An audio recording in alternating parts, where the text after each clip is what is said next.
Hi, everyone. Thanks so much for joining us this morning. We're glad you're here. This morning, we're having a special guest. It's Jessica Davis. Jessica here, our co-host.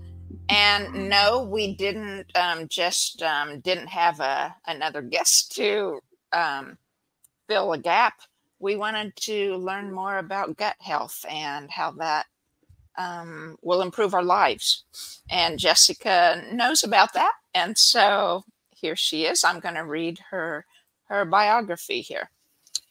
Jessica Davis is an RN and a health coach specializing in helping other moms and nurses with gut health.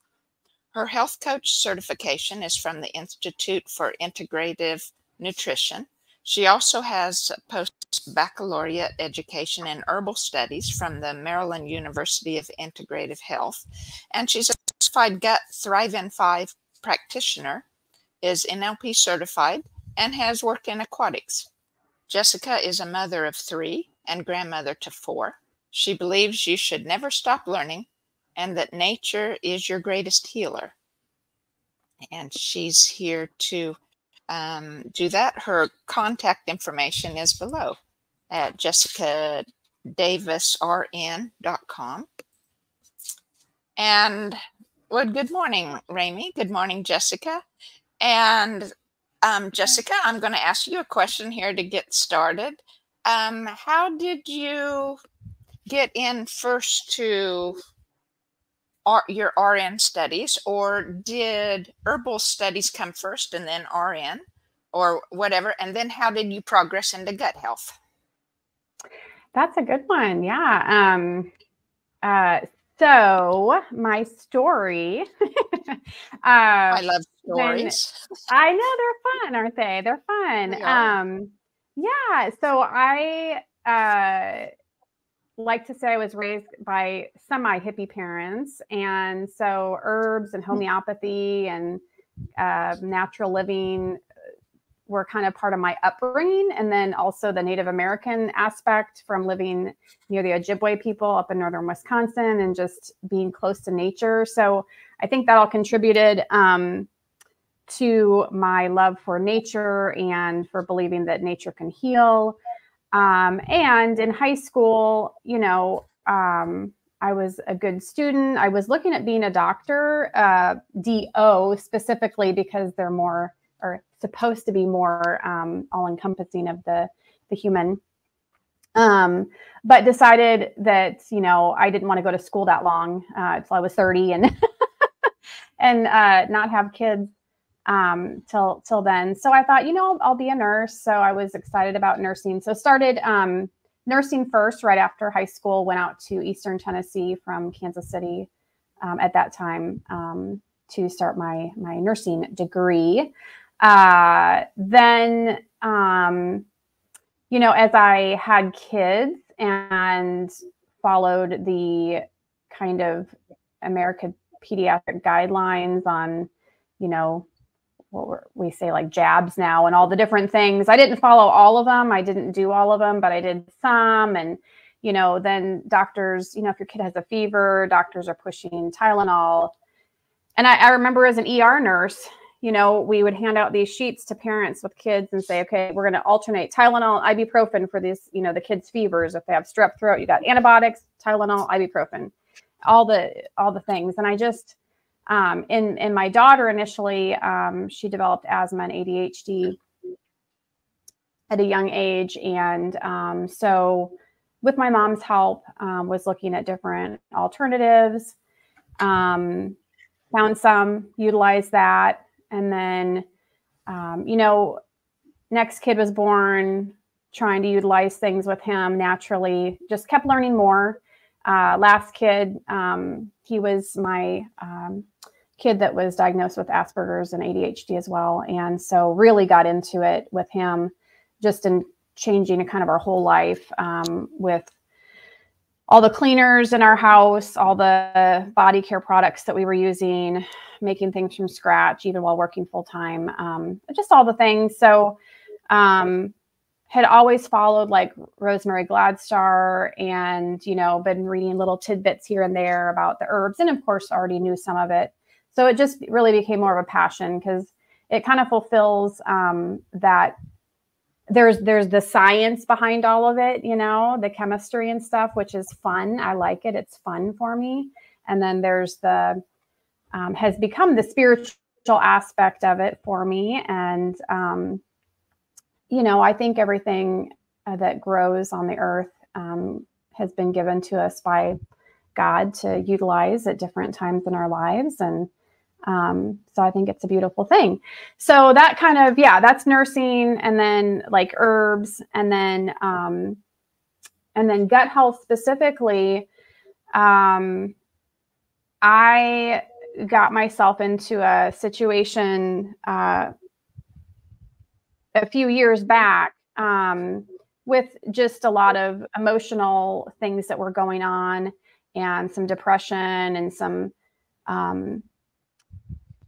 stuff that happened relationally, and got myself into a bad spot, gained some weight, was very depressed, and got myself into like a hypothyroid, most likely Hashimoto's hypothyroid issue. So when I found out that's what it was, and some other things happened, it's a long, cool story, but decided it was time to clean my gut. And so started looking at all the programs out there, and there's lots of great programs. There are so many great programs. And so I started doing all of them. And I think that, you know, I think that's good for some of us, right? Like I call it experimenting on myself. And I think we all do that from time to time. And just trying different things to see what would work. And they all work for different people at different times. And that's a beautiful thing as well. Just like herbs, they can all work for different people at different times. So, that's when I was really, really looking into like, oh my gosh, with my specific issue, you know, it really starts in the gut. And then, you know, you really start looking into, all the issues, you know, cardiovascular, mental health issues, all of these things. If you clean out the gut, they can all become better. You know, of course, we have to say we don't treat or diagnose or heal anything, but they can all be assisted by cleansing the gut. And the standard American diet is, I think probably most people listening to this probably will agree that it's pretty bad. So, you know, if you're putting in pop and chips and McDonald's and Taco Bell and stuff, your gut's probably suffering. Your liver's probably not able to handle all the things, the toxins that it's trying to filter for us. And so, yeah, healing the gut's a great place to start. So it helped me. And so I thought, well, why don't I make that my focus? And then moms, because again, this whole journey for me of my life has been up-leveling my natural health stuff every time I have a kid, right? So why don't I focus kind of on moms and then nurses too? Because, you know, I'm out of nursing now, but man, nurses, we have some pretty unhealthy lifestyles, and it's a very stressful environment that we work in, and extremely stressful environment that we work in. So a lot of nurses are on a lot of meds, and it's getting scary, guys. It's getting scary because a lot of them are kind of at the end of their ropes. So yeah, there's the story. Wow. Yeah. Yes. Thank you. It's good to hear it. I know I've heard parts of it before. Yeah. And I didn't say all of it because we don't have 4-hour therapy session right now. So right. Right. But that's kind of the gist of it. But, so yeah. No, I'm not a pop drinker. I have never been much of a soda or soda pop. We say pop in Kansas, right? And but I like one rarely or occasionally, right? And a friend of mine had gifted me a flower. I'm not even thinking quite right. I've been rushing around in the garden trying to do all this stuff this morning. And so but it's a bottle, a tincture bottle, or it might not be tincture, but it's because it doesn't taste like alcohol in it, like some tinctures do. But anyway, so it's an herbal bottle that's flavored. It's made of herbs, but it's flavored as root beer, the natural like flavorings. sarsaparilla. Yes, and you add that to bubbling water, or Club what's soda? another?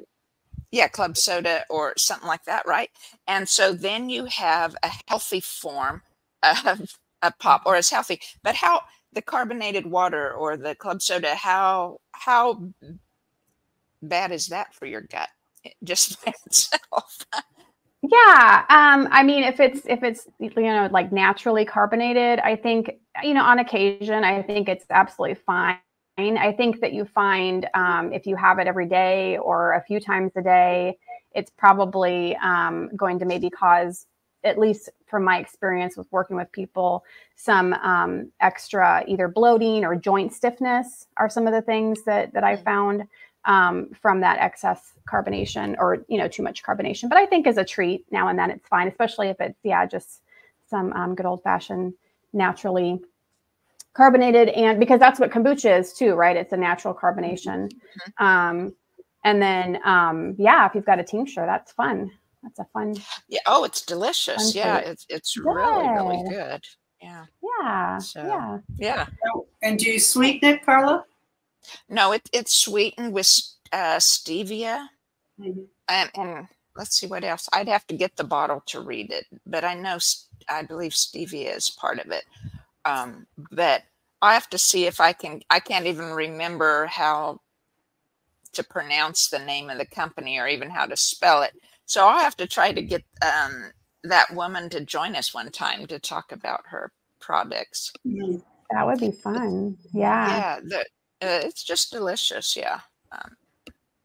And good for you. It has is it ashwagandha as one of the herbs? There's like 3 herbs in it, I believe, beside what you would call herbs for, stevia really is an herb, right? And the sarsaparilla would be an herb considered that. So yeah, we used to have a guy, a couple different farmers markets I've been to have people who make the homemade sarsaparilla root beer right there. And my kids and we just always loved going to the farmers market and getting our homemade root beer. It was so yummy. So I think it's a fun thing. But so on gut health, what are, for people that might not be as familiar with it, what are some of the most common side effects, or even not most common, because some people might have something very that bothers them greatly, but it's not viewed as a gut health symptom. Yeah, that's a really like everything. That's a hard one to pin down, because you can talk about your basic when we think of like our digestive system. Maybe you're having diarrhea or constipation, right? So those are 2. And then the people with IBS, will have a lot of that probably. The people with Crohn's too, things like that, will have, a lot of the diarrhea and stuff. But then, constipation. So if you're not going at least twice a day, that's that's considered constipation. So, I know people who are like, well, I go, every other day or something, I'm fine, well, that's technically constipation. So, but then you've got things like bloating, and you've got like skin issues, rashes and different issues that could be, toxins in the gut or dysbiosis. You've got, depression, anxiety, those are linked to the gut. You've got headaches, a lot of times that can be food sensitivity related, which is gut.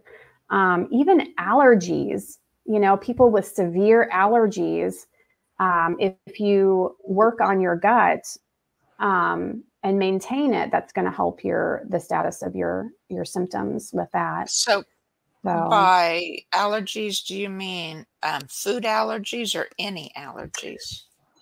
any allergies really, like if they've got, pollen, is because you're strengthening the immune system. Really, when you're strengthening and healing, cleansing the gut, you're strengthening the immune system. So you're going to respond differently to all things that might affect you. So, yeah. So when you started in the gut health things, or even when you were working with your kids in their health, did you find relationship between the ADHD and gut health? I hadn't. I mean, because my older son had ADHD, and I tried a number of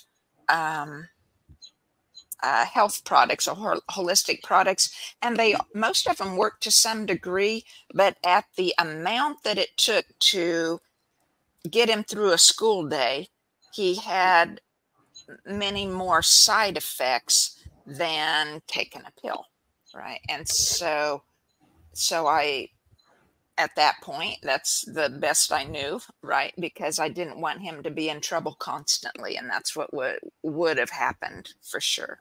And so, so did you find that in your gut health, how does that apply to the ADHD or even autism and things like that?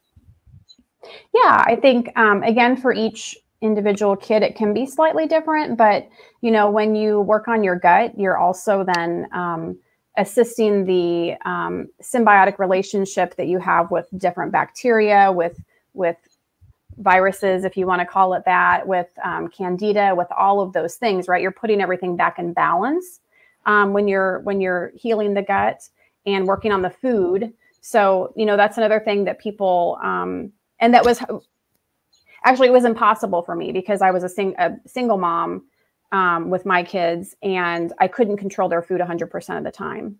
Right. So we were trying not to do all the, you know, artificial stuff, the preservatives, the gluten. Gluten is a huge part.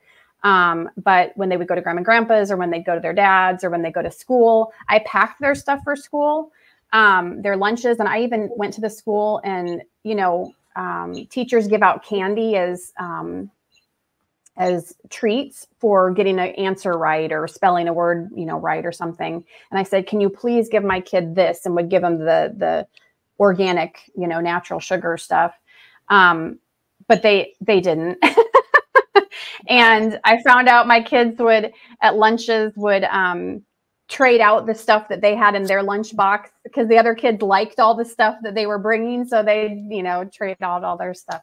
So it's very hard, but but yeah, for sure. The with the ADHD and autism and all that, there's a lot of times a limited amount of strains of bacteria. So you want, you know, more good bacteria, right? So we want more of all the good stuff, and then slowly detoxing out, you know, a lot of times it's heavy metals, which is related to candida and yeast and all that stuff. You know, could be issues with mold, with, again, it's a complicated issue, but cleansing the gut, and then of course, taking care of your environment as well, that can have a lot to do with it. But yeah, for sure.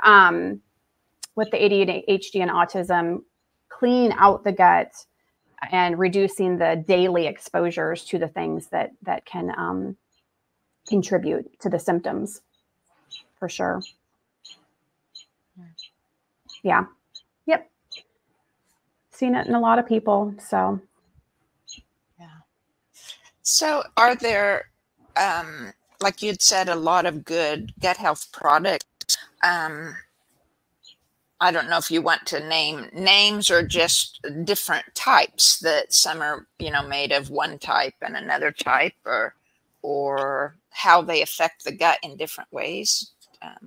What I'll say is, like, using food, because, you know, the big thing with my big gut program, the 3 to 4 month Gut Thrive in 5, is, you know, cleaning out the gut and then using food as medicine.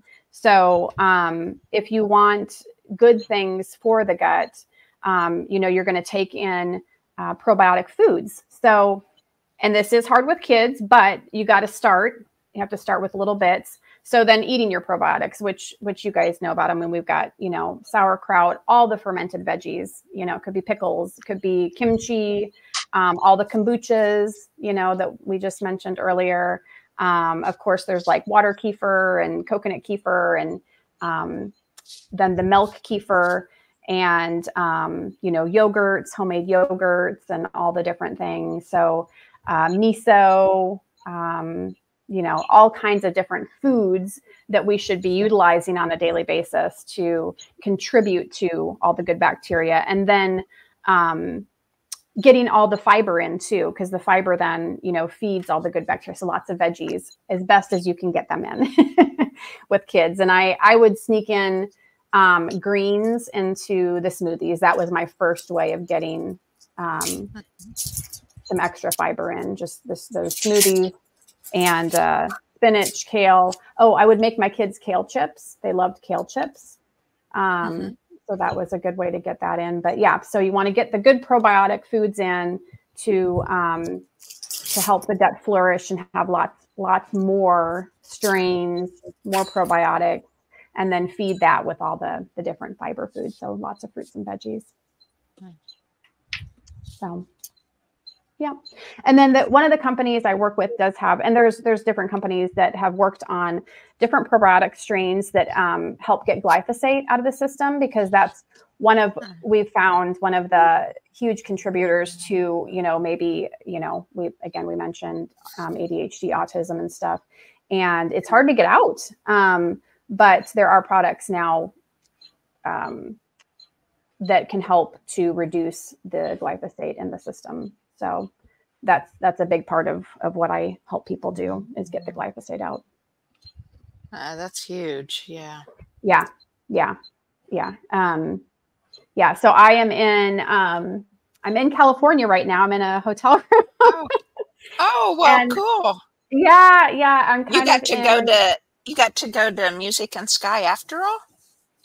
So yes.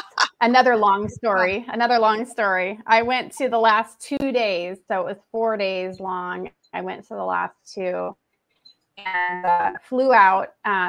So for everyone else listening, I've had a issue with flying this last year. I've never had an issue before. And I was trying to take the train out, and to not have to put my mind and my body through the anxiety, which I know I can overcome, but I didn't even want to have to put my nervous system through that. So I thought, I'll take the train. It'll be fun. I can work on my laptop while doing it. But the train got canceled. And so, and so got to go. But I think, Carla, it was because I was meant to go to the thing Friday night, the ancestral clearing. So, which I would love to hear you talk about any thing that's come from that. But so I'm out here, and I'm today I'll be kind of exploring just a little bit in like the wine country. Like I'm right near Napa right now.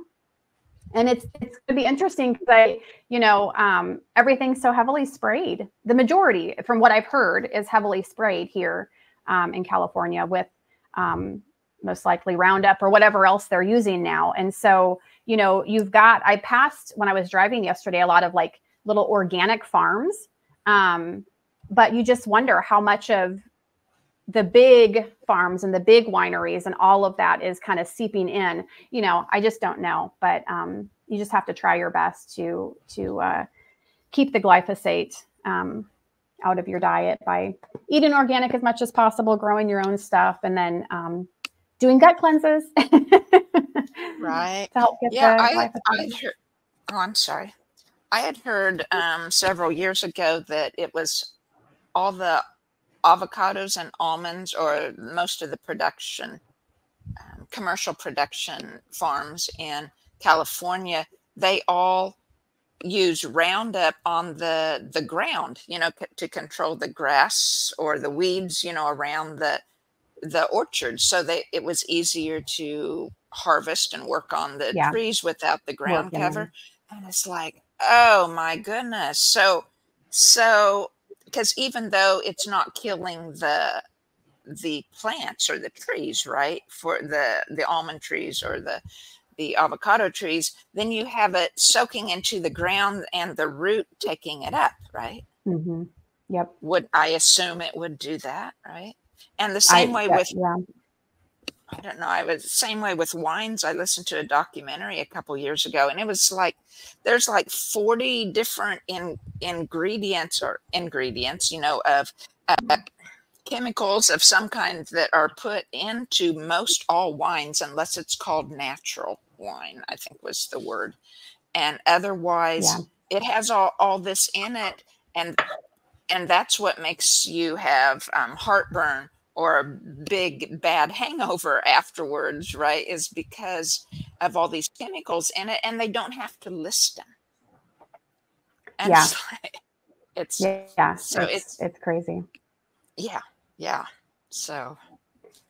Yeah, we've got a lot coming at us, but, you know, I got to a place of being overwhelmed when I was a single mom. And so that's what I'm hoping, you know, part of my contribution can be, is just helping moms to not be overwhelmed and just to take things kind of step by step. And again, as a mom, if you help heal your gut and clean that out, it'll help you to think better so that you can then, you know, take care of your kids and do the things that you have to do. Because, you know, I believe in I think I said it a couple different times, being the change that you want to see in the world. And we hear all about the self-care and taking time for yourself. And that's beautiful. And that's also hard as a mom when you've got 3 kids who are under, you know, 14 or 15 or whatever you know, a person has. So we have to find the best things that we can do. And again, healing your gut's a great place to start, because then you have the energy, you have the health, and you have the clear thinking to be able to respond to everything else better. And then another thing that I go into, which, you know, is more Ramey's area of expertise, but I'm getting there, Ramey, getting there a little bit here and there, is like adding the NLP and the thought process stuff in as well, because, honestly, the more and more that I, you know, find myself, and research, you know, everything starts with stress, right? And then the inflammation process, and, as far as dis-ease. And so working on your mind, it has to be synonymous, in my opinion, with working on the gut. So that's what I'm working on. I'm writing an ebook on clean the mind, heal the gut. So it'll be just very brief, touching on getting started on thinking about how the gut and the brain are connected, for again, more aimed at moms and stuff, but and some little quick tips they can do and daily practices. So that should be out soon. That ties in with, I guess, my interest in the gut is how cleaning your gut or having real good gut health helps your spiritual life. And you had just named it, basically because it helps your mind be centered, so you hear your spirit, right? And so it helps take you out of that fight or flight that the mind gets in when it's unbalanced or doesn't have the information and nutrients that it needs. Yeah. And if you know, for years,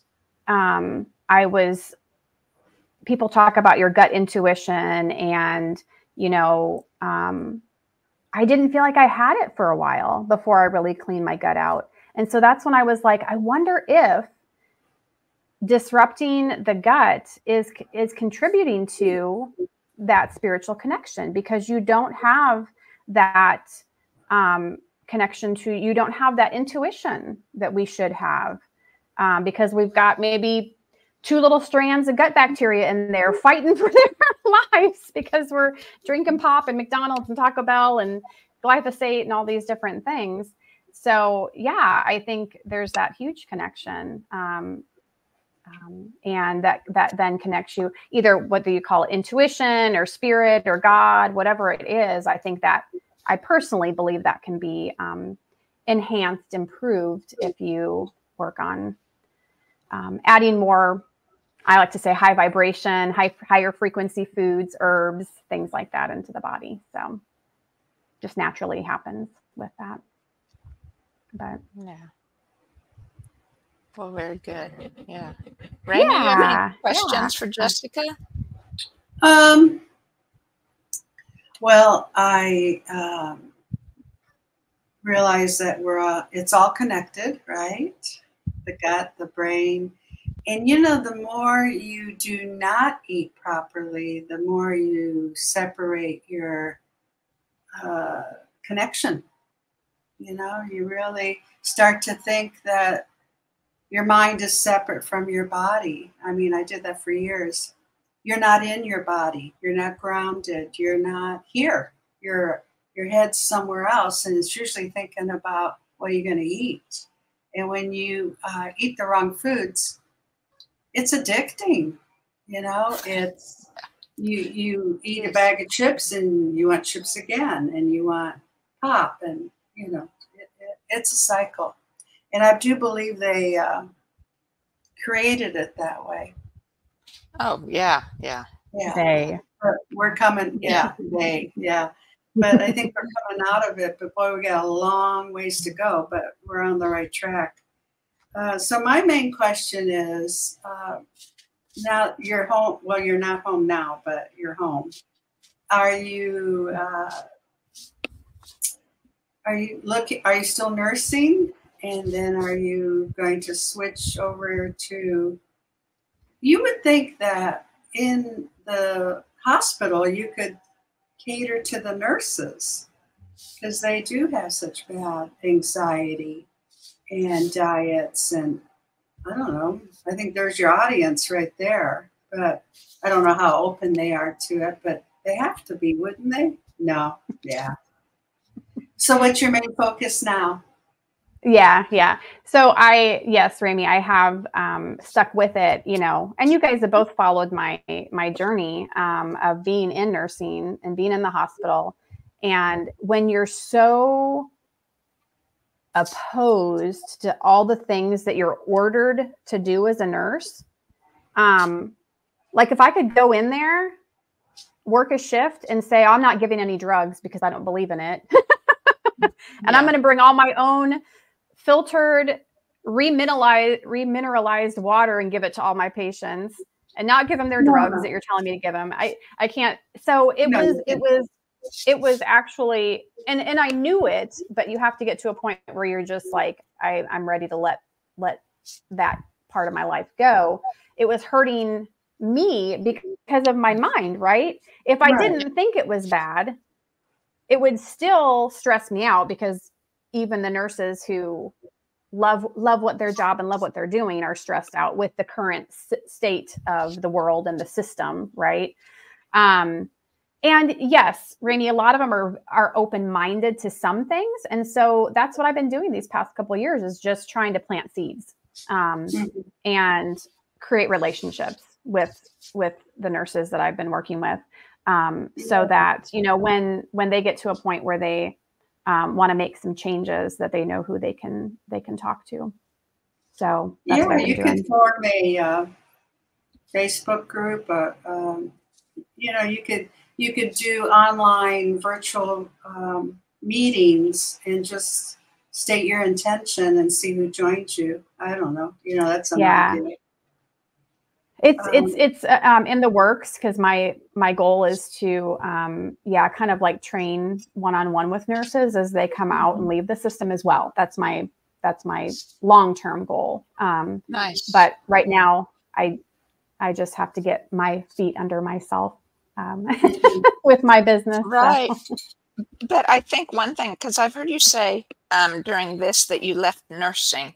But I think it's probably more accurate to say you've left hospital work or you left commercial commercial medicine work or something, because obviously you're still a nurse and what you're doing is nursing people, right? That's true. Yeah. Depends on how you define nursing. Right. Absolutely. Yeah. Because I went into it obviously to help people, right? I mean, that's what all of us sweet little nurses right out of high school go and want to do. And then again, a lot of them do understand that they're not necessarily helping people long term. I mean, so many of them do, but they're kind of where I was and kind of stuck in the system and don't know what else to do. And, you know, so many of them, you know, you guys are both entrepreneurial mindset people, but I wasn't. And most nurses aren't. They're show up to the job and paycheck to paycheck and work their way up, you know, through nursing. The clinic, we've got this thing called the clinical ladder where you work your way up and you get little dinky raises, you know, but there's, you know, not that mindset of being an entrepreneur. So that's a big one. It's a big thing to shift. Mm-hmm. It is.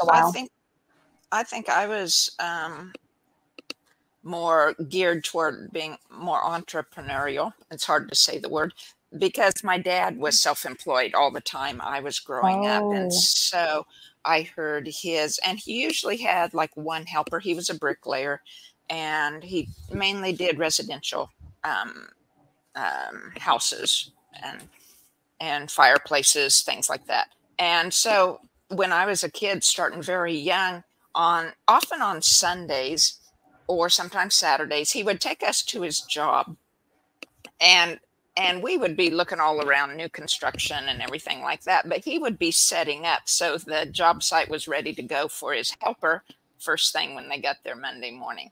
And or, you know, you hear about it at home, you know, when he's looking over blueprints or when he's on the phone, you hear a one-sided conversation about details. But so, you know, his whole life was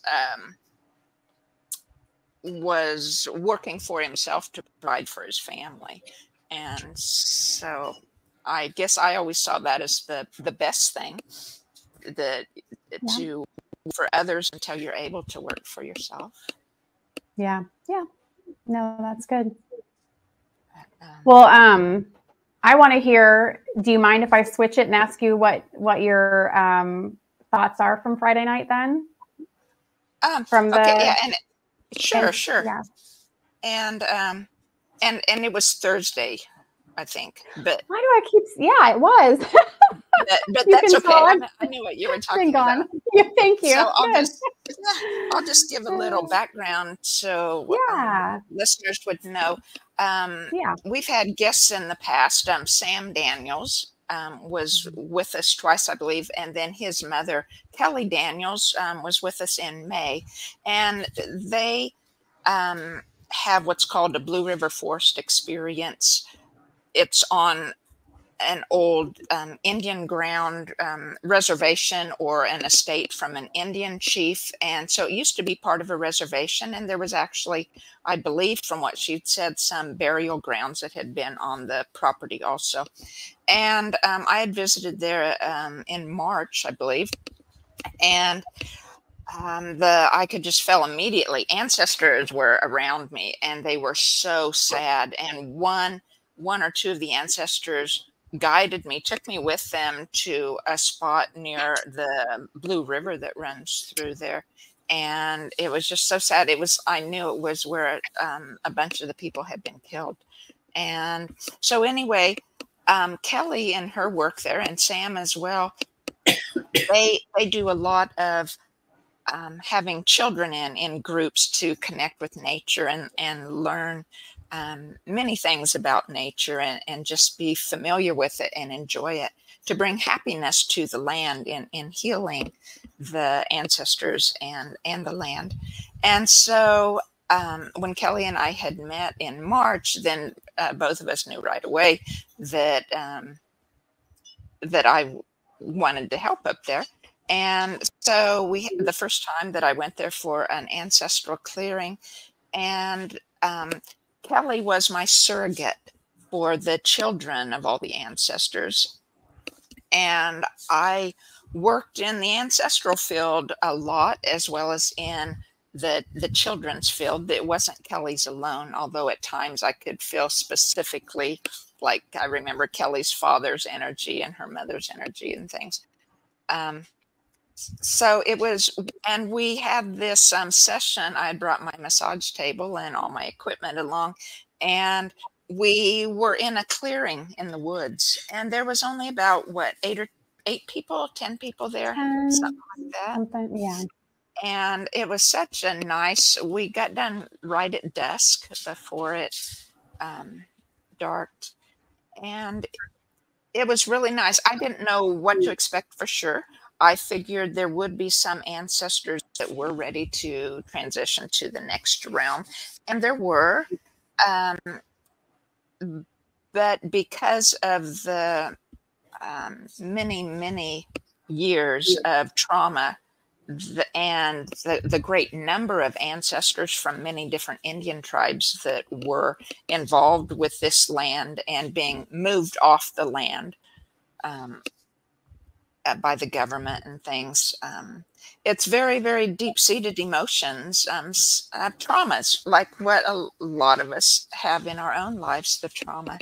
And so I guess I was just seeing what would happen, and for the ones that were ready to clear to go. And so it's going to be a process, I think, and I intend to go back, probably equinoxes and solstices, because you have lots of great other energy from the universe available on those days to help with the clearing and to integrate those energies into my work. And so we were opening the door for this large number of ancestors with these great emotions that they hold, and just letting them know that we're here to help, and whatever they need, you know, we'll help if we can. And it was really nice. Fun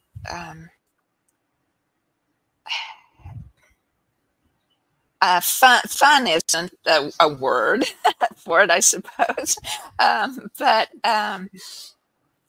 satisfying. It was, yeah, satisfaction, rewarding to know that, again, like nurses, right? You're there to help, and I have found in this work that I do with the ancestors, for the greatest good of the universe. It's not just for the individual or just for the ancestors that pulls me.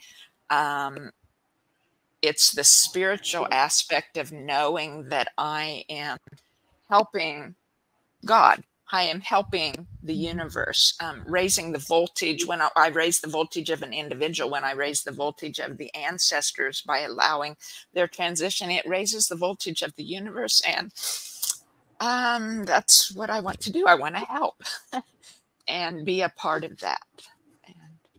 And it was good. So thank you for asking. Yeah, it was wonderful. Yeah, I hadn't talked to you again since it, and just was a neat experience, and wanted to hear about it from your perspective. So yeah, it was a beautiful, beautiful night. Thank you. It was such a lovely night, and I had asked people in the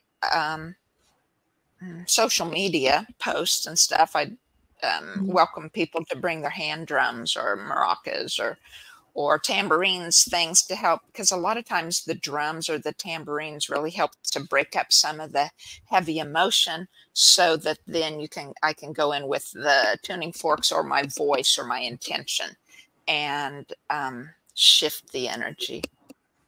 And so that was nice, as people that was the first time they had done anything like that too, for many of them, I believe.